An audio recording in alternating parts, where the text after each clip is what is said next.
Hello, everybody. For those of you who don't know me, my name is Peter Llewellyn. I run the services at medcommsnetworking.com, services for the global medcoms community, by which I mean people who work in and around medical communications, medical education, medical publishing. And you'll find a variety of services there and associated websites. One of the things I do is I run a service called MedComms for freelancers, and it's a very simple service. Freelancers subscribe. We have networking, education, and so on. But also, if somebody's looking for freelance support, they can give me a message to send on. And it's a very effective, very simple, free of charge matching service, which is worth having a look at if that's something that might have interested you. If you are a freelancer, have a look at it from the point of view of not just getting work opportunities, but from the networking point of view and so on. I also run a service called First MedComms Job for people who are interested in coming into MedComms. So there's quite a lot going on. But one of the things we've done through firstmedcommsjob.com is produce a series of careers guides. And the most recent one that we have published, we published in April, and Kathryn authored it. Hannah was involved in contributing to it. It was a guide on working as a freelance medical writer. And I thought it'd be great to have Kathryn and Hannah come in and really sort of use that as an excuse to talk about life in as a freelance medical writer. So we're going to just run this as a panel session. There are no slides or presentations. We're simply going to ask Kathryn and then Hannah to introduce themselves, and then we'll hopefully, with your questions and comments, we'll run an interesting discussion. So on that note, Kathryn, I'm going to introduce or ask you to introduce yourself and talk a little bit about your life. Okay, thank you, Peter.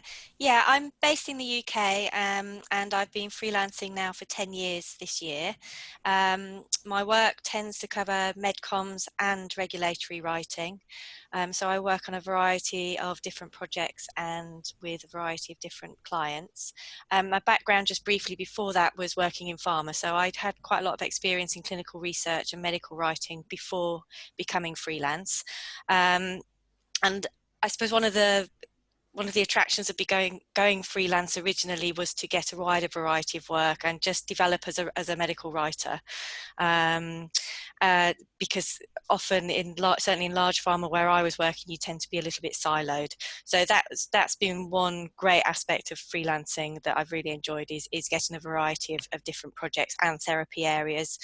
And one unexpected strand that's arisen in my business has been training and presenting seminars on business development. So all the things that are in the guideline, they're all things that I share in seminars and workshops too. So that was an unexpected strand. And I think as a freelancer, it isn't just about the medical writing, it is about the business management too. You are then a business owner.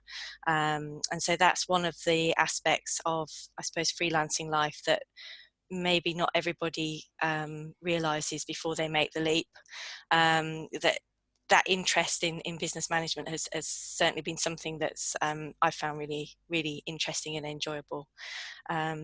So yeah, freelancing life is it can be a bit of a roller coaster. It's certainly every day is different. You're not just dealing with clients and client projects and the medical writing side of things. You're also having to market your business to make sure that you have longevity of work and work coming in. Often it's quite easy just to get your head down and you're doing projects and you have timelines, and then you forget that at the end of that project you need another project to keep your business and cash flow going. So you wear quite a lot of hats as a freelancer. You also have to look after the admin and financial side of your business too.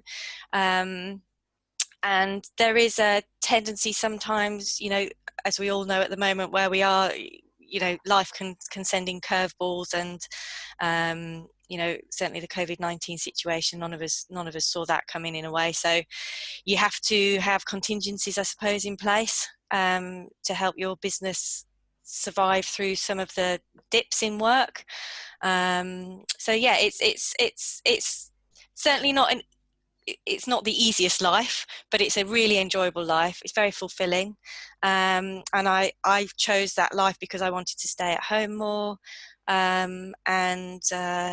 and be my own boss really, and have the ability, as you grow in confidence as a freelancer, to sort of become a little bit more selective in the projects that you take on, because you're not taking them on out of fear of not getting work. You're actually in a more comfortable place to be able to select the projects that you get to know which really play to your strengths. So I highly recommend it. Okay, excellent. Thank you very much, and we'll explore some of those details a little bit more in the Q&A, as it were. Hannah, though, can you just introduce yourself? You know, who you are, where you come from, and what you're doing. Just give us a picture of your life, as it were. Yeah, sure. So I'm Hannah Bridges, and I've been freelance for 6 years. And I have kind of two hats with my freelancing. I spend a lot of my time doing writing and editing for medical communications agencies, but then I also do patient information, which has a broader array of different clients as well, including some charity work. Before I went freelance, I was working for a breast cancer charity. And I've also worked for the Care Quality Commission, which is the health watchdog for the UK, if you're not familiar with it, and also medical communication agencies. So a few different different types of organisation, and I've done writing, editing, also done my fair share of account management, so I can understand as well some of the pressures that my clients are under, who are working directly with pharma. My reason for going freelance really was about changing my work-life balance, and it really has achieved that. My day-to-day work is very different than it used to be. I always really enjoyed working within organisations, being in-house, but it was the commute that was starting to really get to me. So I've been very glad to be able to change that and use that 3 hours a day for something which I find more worthwhile. For me, I won't go into too much detail because I know we'll be covering it, but I would like to say that there's pros and cons to being freelance. So having the freedom to just get your head down and write, for me, is a really big benefit. But being on your own and isolated at home can sometimes be a bit of a drag, and be a bit isolating. So that's something to bear in mind. But yeah, let's move on to panel discussion. Okay, thanks. Move along, Peter, she says. Okay, right. Thank you very much, because I think that gives us a starting point. We've got a good sized audience online today, so can I just again say to you all, you've got a chat button and a Q&A button at the bottom of your screens. Either way, just use that to text in comments, questions, observations. I can see we've got a number of freelancers online, so feel free to pitch in with your ideas and suggestions and thoughts. And I'm sure many of you are also sitting there thinking about going freelancing. So this is an opportunity to understand and get some insight into life. What I'd like to do is just face up to what's happening at the moment and maybe deal with that fairly quickly in terms of the specifics of what's happening at the moment. So we're talking in May 2020, and most of us have been in lockdown for a number of weeks. You know, there's been quite a lot of disruption happening, particularly at a freelance level sort of thing. Yeah. So can we just talk a little bit, just you know, let's not get too bogged down in COVID as such, but this is a pretty big impact on all our lives sort of thing. So just, I'm going to go Kathryn and Hannah, just in that order, just this time.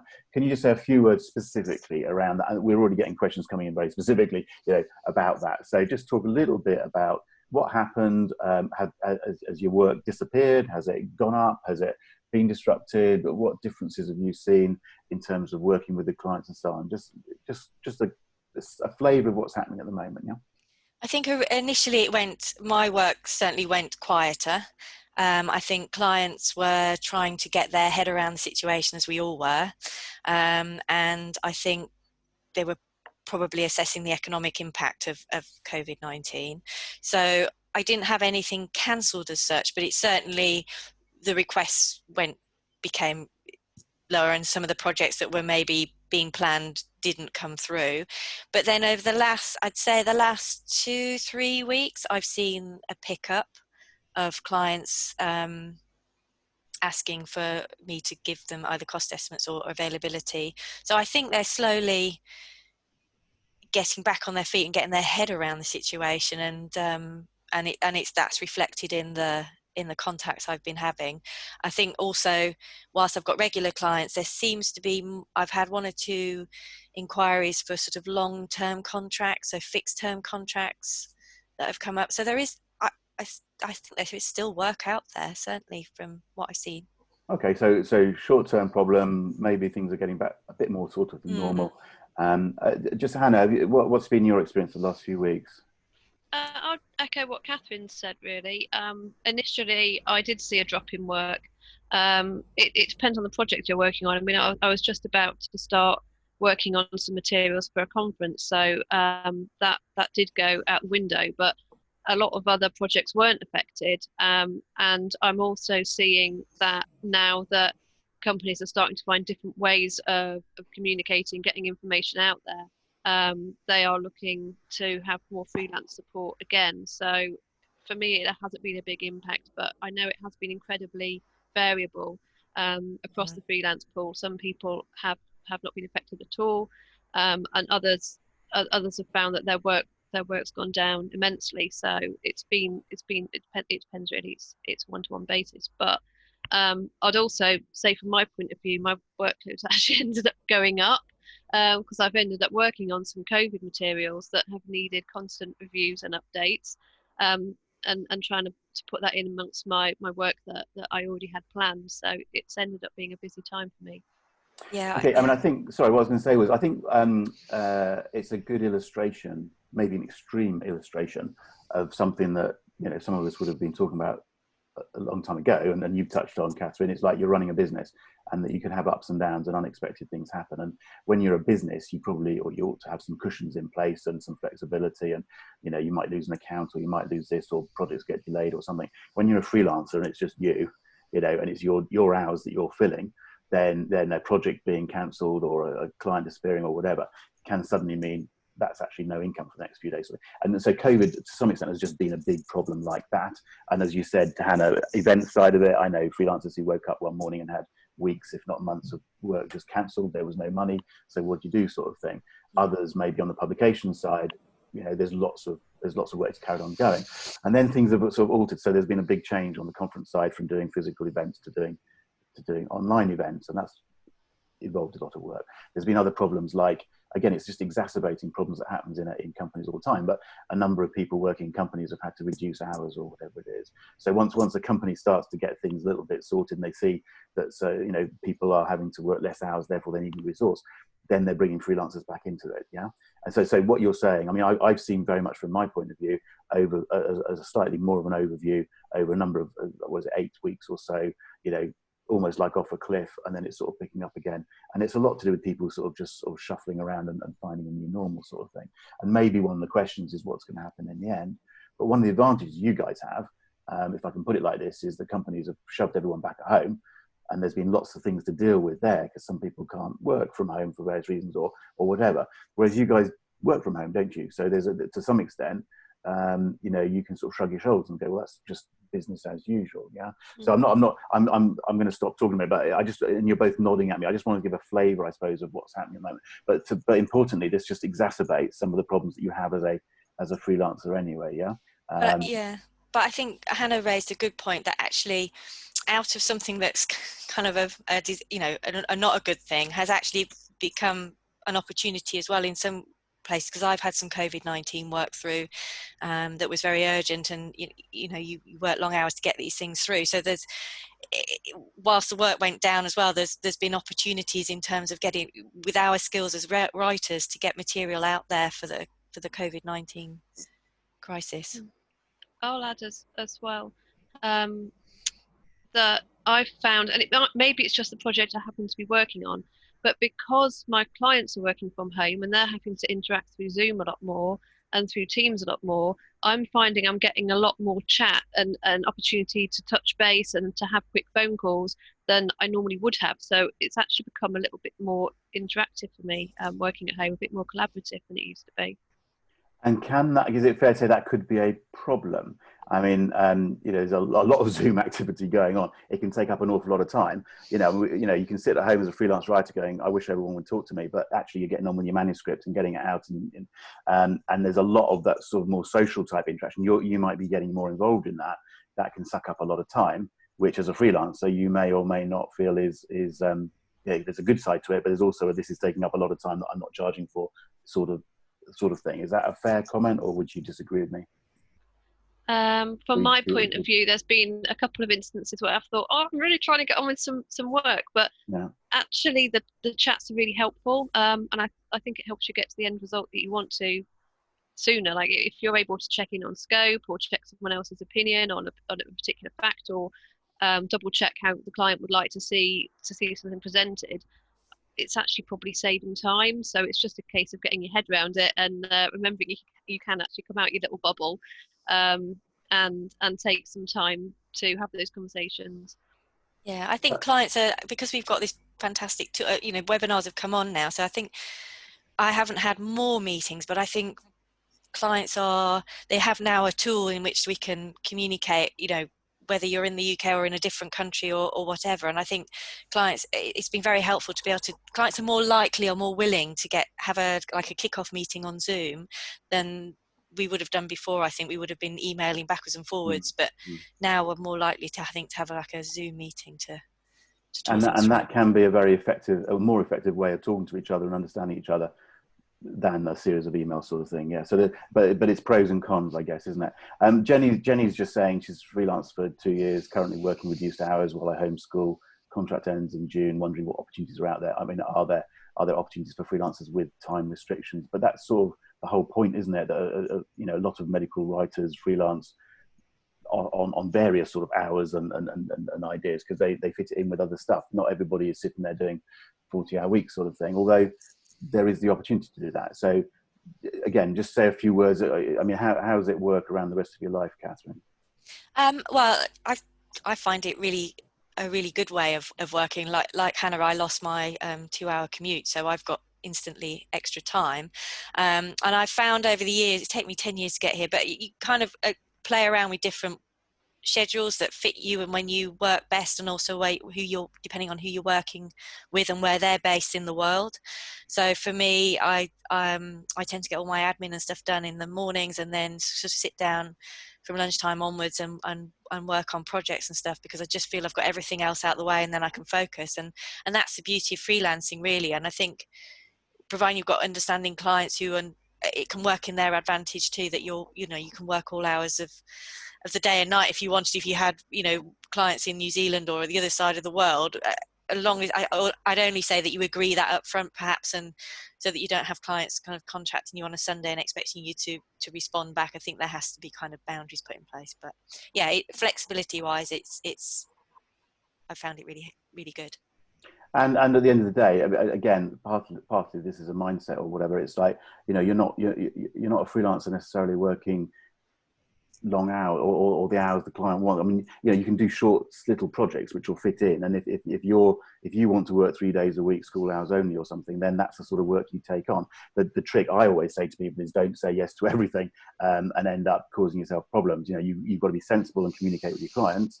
And if you can't do it or deliver it, don't do it. And that can be quite a hard conversation to have, because the natural inclination is just to take everything. But the biggest problem, I think, one of the biggest problems I think freelancers run into is they'll say yes to everything, not deliver. It's much more likely someone won't come back to you if you don't deliver than if you say, actually, on this occasion, it's not going to work, I'm too busy or whatever, give me another project later on. Again, am I saying the right sort of thing, Hannah? Would you agree with that? I would do. Yeah, I think that's true. I've always been really quite good at making sure that I have a manageable workload. And just going back to the question of time restriction and flexibility, I tend to work different hours, different days. Clients are fine with that. Obviously, there are certain days you need to be available at a certain time, or days you need to go in and see a client, which is different. But largely, people have allowed me to be really flexible. As I said earlier, I found myself busier with the COVID-19 crisis, and it's the first time I've been freelancing where I've probably taken on a little bit more work than ideally I would like to, and I've realised that whilst you can think that I'll work in the evenings and I'll work at the weekend to make it up, and that's possible to do, there is a limit to how many hours there are in a day, and certainly I'll be careful not to get myself in this situation again. I know that some people find it much more difficult to say no, and I would say, I would really warn people against taking on too much, especially sort of over a prolonged period of time, because it's going to add to your stress, and hopefully it wouldn't end up affecting the end result. But yeah, keep it manageable. I Okay, think, and yeah. someone's just gone under promise but over deliver, which is always a nice sort of way of thinking about things. Someone Yeah. over there is saying, do you have a list individually? Do you have a list or set out criteria, something that you share with clients about the hours you work, or do you just work it on an individual case by case basis? I mean, most of this is about communicating with the client, isn't it? That's it's as simple as that, really, isn't it? Because again, part of the thing I'm guessing as being a freelancer is you pick and choose a little bit. Sometimes you probably feel you can't, but you know, there's that bit at the back of your head that always says I could say no to this. So to some extent, you're looking at projects or types of work or types of clients and going, well, I'm actually interested in working with you. So it's got to be fairly case by case. I can't believe either of you sit there and go, as a standard to any client that comes along, well, I only work X hours and these are the hours. And if you can, you know, there's always negotiation individual clients, because part of that is because you want to pick and choose to a degree. Again, I'm sort of, I suppose I'm saying this for you. Sorry, I should get you saying rather than, but you're nodding at me anyway. So let's go back to basics. As some of these questions are coming, but let's go back to basics. And let's just, and if I may, because a couple of questions might be going off in a slightly different direction, let's just, you know, I'm talking about freelance medical writing in the context of MedComms primarily, okay? So, you know, one of the things both of you have said is you've got quite a lot of experience of writing before you went freelance. And I think that's an important message to give people, yeah? And specifically, if you were working within the MedComms arena, you need some good MedComms experience, or it helps a lot to have some good MedComms experience behind you, which means you've got contacts and experience, and to some extent, business development to begin with is using those contacts, yeah? But beyond that, you know, you've got to go out, you know, you wake up on the Monday morning as a freelancer. What, you talk a little bit, each of you, about how you've gone out and got clients and the problem of going and finding the business. Can you? I'm going to switch order. I'm going to go to Hannah first. Okay. I'm really probably not Does going it just all come through the door? Probably won't give much rich information at this point, because I've found when I've gone out looking for the information, looking for new clients and trying to drum up business, not that much has come in. Whereas other times when I've been quite busy and I've been, you know, quite happily sat working away, the requests come in. So the only thing I can say is I've had a lot of work come in from previous contacts. So a network is really important. And I have LinkedIn, but I also have a website, and I know that that's generated some interest as well. And I've had some kind of cold leads, if you like, come in via that. So I think rather than trying to promote your writing service per se, it's just important to be known and get out there and to keep in touch with as many people within the MedComms arena as you can. Right. Okay, that makes sense. Kathryn, you were nodding, but would you add anything to that? Yeah, I echo what Hannah said. I think for me, I came more from a regulatory background, certainly from writing and clinical research. So my first client was my previous employer, and through word of mouth, got more contracts from different people within that company to begin with. Over the years, they then stopped using freelancers. They went to, I suppose, agencies or CROs. And so I like Hannah, whenever I've gone out and actively tried looking or cold calling or emailing people, I've got very little back, but I've had more work through word of mouth, referrals, people moving companies. So if you've worked with somebody in one company, they then move and they put your name there. So it's really important, I think, to keep in touch with those people in some way, so that when they do move around different companies, they keep you in mind. Yeah, I mean, it's worth saying, even the best salespeople tend to be told no most of the time, sort of thing. So, but the point is, you have to get up and go out there a little bit and put yourself about. So, firstly, you need some experience. You need to make some contacts, because that's probably going to give you your starting point. And secondly, take it seriously, even if it doesn't produce very much. It's like the butterfly flapping over here. You know, things happen over here and all that sort of thing. But you can't just sit at home and wait for the phone to ring. That doesn't work. Yeah. No, really? I think Not really, Hannah. Not really. Yeah, and it's not the best idea, no. Exactly. So I mean, you're saying work comes to you, but actually you do quite a lot of, and as you say, you've got a good network and you're quite active. So that's sort of one more point I'd like to make, actually. When I have had a quiet period and I'm looking for work, I have used the MedComms Workbook, of course.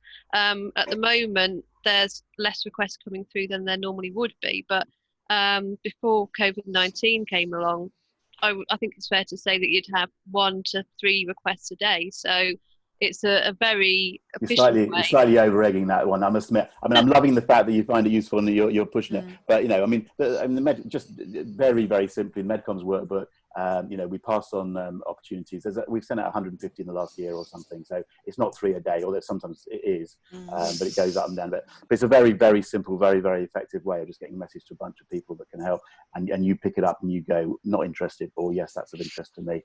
And as you say, in April, it's just more or less died, and then we're picking up again, sort of thing. Yeah. But yeah, no, the MedComms Workbook is valuable, and I would like to think that people go and have a look at it if they're thinking of going freelance. And there are other, as someone has just said, there are other similar sort of directory services and opportunities like Emma and so on, which provide various services for the freelancers. So again, for me, I always say to the freelancers, do think about yourself as a business. You've got to market yourself in various ways, and that might mean investing a little bit. You know, lots of people don't want to spend any money; they just want to charge their time.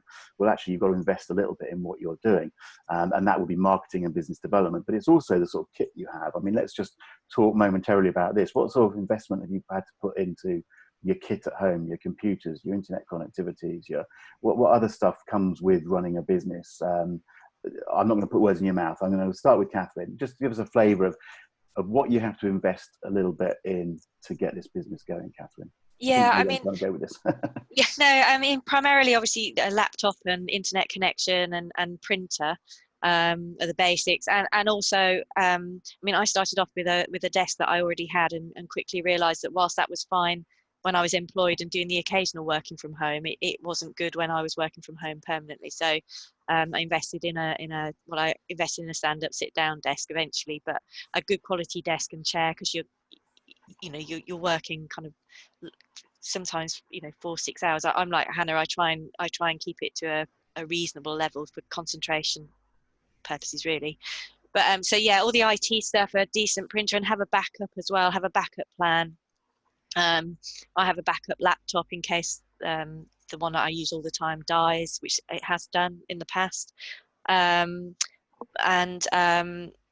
yeah, investing in sort of cloud backup, additional backup. I'm trying to think what else I've invested in. It's primarily office equipment, really. Okay, but also some professional support there. And then just, Hannah, just come in there. I mean, you can see where I'm going with this, like professional support services. Have you got accountants, IT support people, I don't know, that sort of thing as well? Because it can be easily forgotten that you are now doing everything. What have you done, Hannah? IT support, I don't have, but the problems that I've had with my computer generally at Microsoft, and you can get in touch with them. So that's not been any problem at all. I do have an accountant, so I pay my accountant on a monthly basis, and they help me to organise my tax and my end of year accounts, and also my self-assessment. And he's been great. He's also provided, there's a question coming up on sole trader versus limited company, and he's talked me through things like that and helped me to understand what the difference is, whether it would make a financial difference to me, and whether one structure is kind of, I suppose, a safer way to operate than the other. So that's been really helpful. And then in terms of banking, I haven't had to kind of invest in that. The bank that I chose to go with was happy to provide me with free advice, and again, to help me understand how to set up a company. So I definitely say look for a bank that will sit down with you and spend an hour or two explaining to you how a business works if you haven't done it before. And again, we have to be a little bit careful here, because it could get a bit specific, and we've got a mixed audience, and one point is everyone's different, and whether you're a limited company or sole trader, whether you're VAT or not, whether you take on professional indemnity insurance or not, and so on and so forth. These are decisions you need to be aware of, that you need to take, and accountants and professional advisors, I would always argue, are worth involving in those discussions. Yeah, we've got the inevitable question has popped in about IR35, and I really don't want to get bogged down in IR35. Oh, there's another question. There you go. Okay, so IR35 is the sort of the tax rules. What's the simple answer? Tax rules around freelancing and companies contracting with freelancers. They were destined to change this year. In the UK, I should specify, although there are similar sorts of rules coming in other parts of the world. But in the UK, IR35 changes were coming at the beginning of April this year, and then they got delayed, until April next year. And as of last night, when there was a debate in Parliament, we've now found that they are definitely still on course for April next year. And that will affect the arrangements between companies and freelancers. And I think personally that we shouldn't go any further with that discussion, except to say that this is something that people really do need to look into, and it will change the nature of certainly some freelancing. So there are now several questions about IR35, and I don't want to turn this into an IR35 debate, if that's okay. But you need to look at tax rules and finance rules in your country and your circumstance, and professional advisors can help. Couple of questions which I can just answer by saying, look, I'm trying to avoid a little bit of this, but there's someone said, where was it? Something about do plenty of MedComms agencies have freelance type work? Yes, many of them do, but not all of them. But many of them are freelancing up to a point. Things like, do they require you to be a limited company or sole trader and so on? There's a mixture of situations, but IR35 changes will affect that. So this is part of the environment you've just got to think about and understand as you head in this direction, wherever you are and whatever you're doing. Okay, so there's some questions coming in, which might be a couple of questions coming in, which I think let's just touch on this for a little bit. So we've started the basics. You've talked about starting to get clients, but what's the obvious first question is, how much do you charge? And how do you charge? So let's, Anonymous is asking something about this. So just give us a flavor. Is there a magic answer? Is there somewhere you can go and go, that's me, I need to charge this? Or is it a little bit more open to interpretation, negotiation? Who wants to go first? Should we go with Kathryn first? Sorry? Yeah, charging is always a tricky subject, isn't it? And I remember the first time I put in an invoice, a cost estimate to a client, I thought they'll never on this earth pay me this, and they did.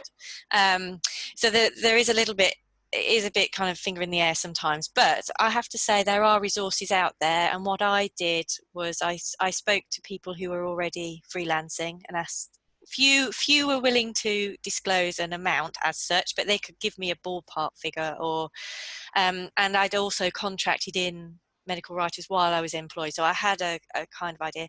But MWA do publish, I think it's every 2 or 3 years they publish a survey on what the going rates are. So I think you have to kind of just talk it through with people, and because I think it also varies depending on the type of client as well. So maybe I found if I'm working with university clients, they might drive the price down more because they haven't got the budget of the big pharma. But it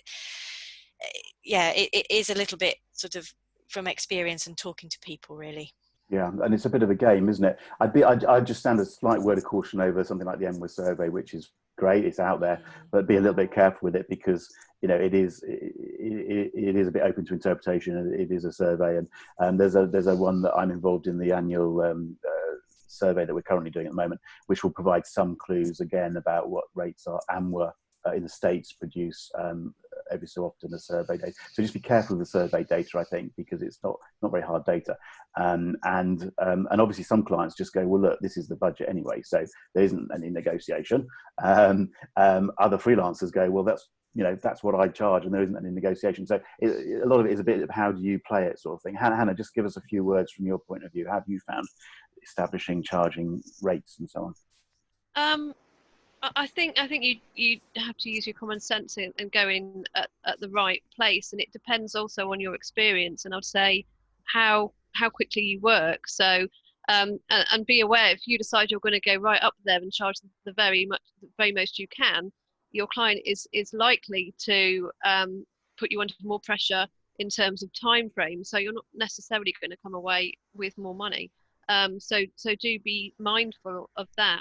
I'll always come in on budget anyway, but for me the time frame is part of the negotiation. That's as important as your rate, because I work flexible hours. I charge by hour rather than by day, so that's another thing to bear in mind. If you're negotiating on a day rate, then make sure that you both have a fair, you understand what a day is. It's easy to presume that it's 7.5 hours, but make sure that is something that your client also agrees with. And equally, some people will agree a project fee, for instance. I mean, there are different ways of doing this with different clients, either because the freelancer wants to go one way or the other, or the client wants to go. It's about coming together in the middle, sort of thing, isn't it? And how much problem is you know, changing spec halfway through the project, and you know, suddenly it's twice as much work as you expected, and then the client goes, well, that's what you told me you're going to pay, so I'm not going to pay anymore. I mean, how many of those sorts of problems do you come across, or is it not such a problem because you're such good at communicating with your clients that you never have those surprises? Again, I'm being slightly flippant here, but Kathryn's on. I think, well, I just going back to the hourly rate versus project as well. I think what I've experienced is sometimes if I've gone in with an hourly rate and the client's been a smaller client, gone, oh, that's too much. When I've gone back with a project, I said, well, look, here's a project price based on this number of drafts, etc. And I haven't actually lowered my hourly rate to get to that.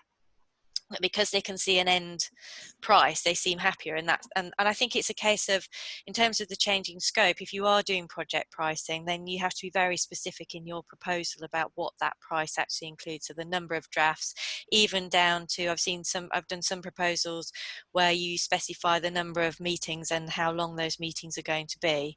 So you have to be very specific in your proposals, I think, if you're doing project pricing. But we're all affected all the way up and down the chain, aren't we, by project creep and you know, can you just do this and can you just do that, and you know, and all the rest of it. Which again, when you're a freelancer, you're very much more just aware of, this is my time and this is my. I mean, having said that, a lot of what you're doing as freelance writers is charging on time, isn't it, as well? I mean, there's always a big question for consultants about how much of it is just my time, how much of it is my expertise, but a lot of this is based on time, albeit maybe premium rated because you are an expert, but this is very time based, isn't it? I think I'm just stating the obvious here. And sorry, Mark's just asked, do you charge an hourly rate? But I think we've covered that. We do, or some people do. So it depends on quite how you work it out. And some of the clients will insist. Just out of interest, does everyone pay you promptly? You know, the day you send the invoice in, or any problems on that front? Kathryn, go on. You can go first again.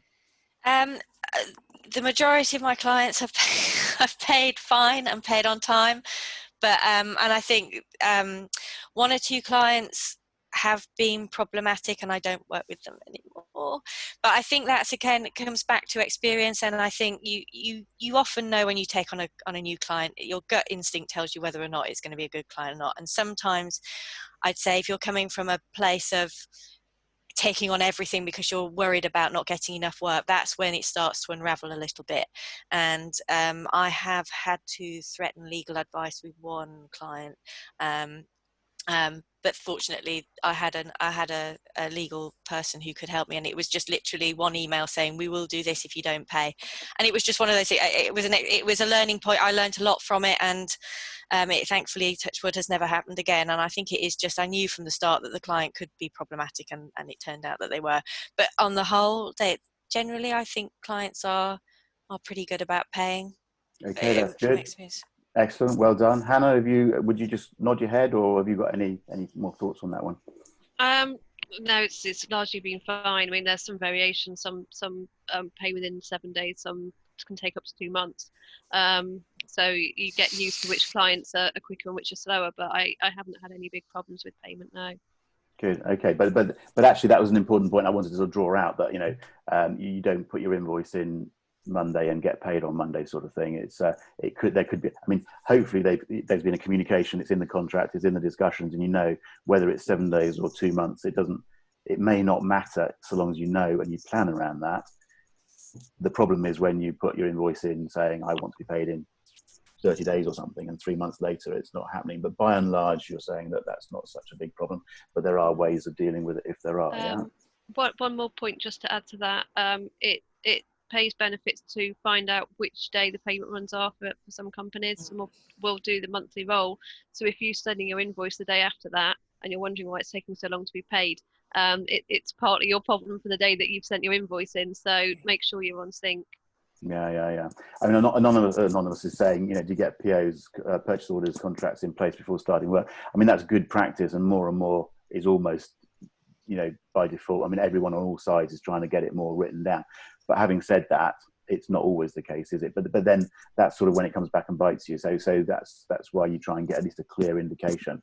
Not all companies use purchase orders. Not all of them want heavy contracts. Some of them want very heavy contracts, and it's a complete nightmare. But there's an attempt on both sides to get a clear understanding of what's going on, so that we can carry on moving. Again, I'm just stating the obvious, I guess. Yeah.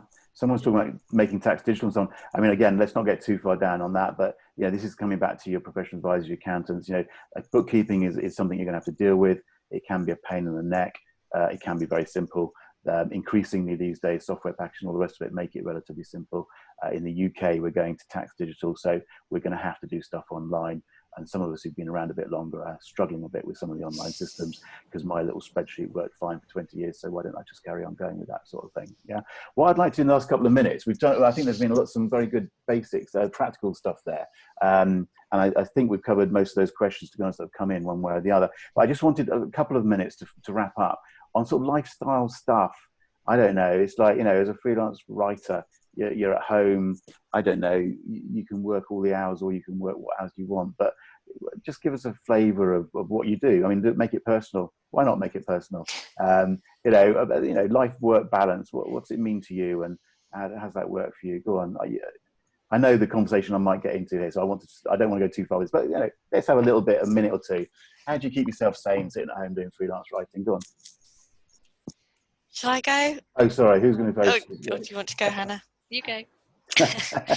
Oh dear. Well, as I alluded to a bit earlier, I have kind of found a routine that works for me, because I tended to find that I was working sort of ad hoc in the morning, then going to walk the dog, then doing a bit more, then I've got a horse, so exercising the horse, and I found I wasn't really I wasn't focusing as much as I'd like to. So I'm trialing at the moment. It's been going on for about 3 or 4 months, and it seems to be working so far, is getting all those things done in the morning. So I ride the horse, walk the dog, do my admin, whatever else, and then I sit down in the afternoon, particularly as I'm working with some US clients too.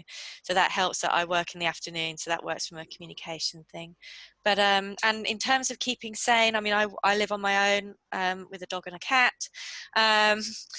So I have found that actually working in cafes, as long as I'm not working on highly confidential stuff, and I feel I can find a corner where nobody can see my screen, I tend to go and have a coffee, walk the dog, go and have a coffee, take my laptop and do that. And just getting out the house and having people around that I may not talk to just does help. And talking to freelance colleagues, really building that network up. Excellent. And Hannah, go on, say a few words. In some ways the opposite. I know a lot of people find it really helpful to work in a cafe, or you can hire a shared office, even if it's only a couple of days a week, to get more interaction. I don't think I could work in a cafe. I need to kind of just have some quiet and be able to get my head down. So for me, I get up, I usually start work at 8. I never would have done that before when I was in-house, but because I'm not commuting, I've saved that time. So I like to do a chunk of work in the morning. I vary what I do, but often I'll do, say, 3 hours or so, and then I'll have a break. And I also have a horse, which is what we're going to try and end up not talking about. So that's a nice break for me. And then I come back and do more work in the afternoon. So it is just nice to break it up a bit. Whatever your hobby is, whatever you like to do, I would say it's really important that on a daily basis you have some contact with other people. Otherwise it's gonna be miserable. So make sure that you do break your day up. Excellent. Okay, so I just wanted to sort of finish on as a bit of a flavour of, there's a life, and it's part of the fun of this is we can do different things and so on, but it's all quite individual as well, and that's an important point. It's what's right for you as an individual, and I think people sometimes look for the magic answer on how do I do this like them, but actually it's about you. So I'm going to wrap this up because we've gone slightly longer as usual with my recording than I wanted to. Just very quickly, because I did ask you, and I don't know whether you did or not, but I asked you to prepare. One tip that you can throw at people and go, if you're thinking about freelancing, this is what to think about. Kathryn, go first. Go on. I think for me, don't beat yourself up. It's a really steep learning curve. Things will go wrong, and you'll have amazing days where you get fantastic feedback and projects you love, and you'll have other days where it's either quiet or you've got a really tricky project, or something goes wrong that you don't invoice. Something will go wrong, and I just say don't beat yourself up. We've all been there. It is a continuous learning. Excellent. And Hannah, what's your tip to throw at them? Can I do 2? Do 2 then. The first one, I would say just trust your instincts. If you think someone's going to be a tricky client, then they probably are.